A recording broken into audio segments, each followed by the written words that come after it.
আমার বিয়ের বয়স তো পার হয়ে যাচ্ছে, আমার বিয়ে হচ্ছে না শুধু যৌতুকের কারণে। আর হচ্ছে আমি এতিমখানায় বড় হয়েছি, মা থেকেও মা নেই, বাবা তো মারা গেছে ছোটবেলায়।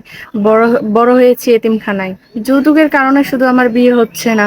এমন যদি কেউ থাকে যে যৌতুক ছাড়া বিয়ে করবে, তাহলে আমি তাকেই বিয়ে করব। তার মনটা অনেক ভালো হবে, এরকম এরকম দেখে একটা মানুষকে বিয়ে করব। এমন একটা মানুষকে বিয়ে করবেন, তাই না আপু? আপনার নাম কি? জান্নাত ইসলাম। জান্নাত ইসলাম। বাড়ি কোথায়? পীরগঞ্জ। পীরগঞ্জে।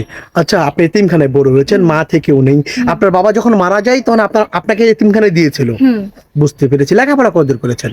লেখাপড়া আর কি মাদ্রাসায় একটু করেছি। কোরআন শরীফ পড়তে পারেন? হুম। আলহামদুলিল্লাহ। আপনার সাথে যোগাযোগ করবে কিভাবে? আপনাদের মাধ্যমে। আমাদের মাধ্যম। প্রিয় দর্শক, নাম জান্নাতুল ইসলাম, জান্নাতুল ফেরদৌস, সুন্দর নাম। জান্নাতের সাথে যোগাযোগ করলে একটি নাম্বার দেখা যাচ্ছে আপনার চোখের সামনে। নাম্বারে ইমো আছে, হোয়াটসঅ্যাপ আছে।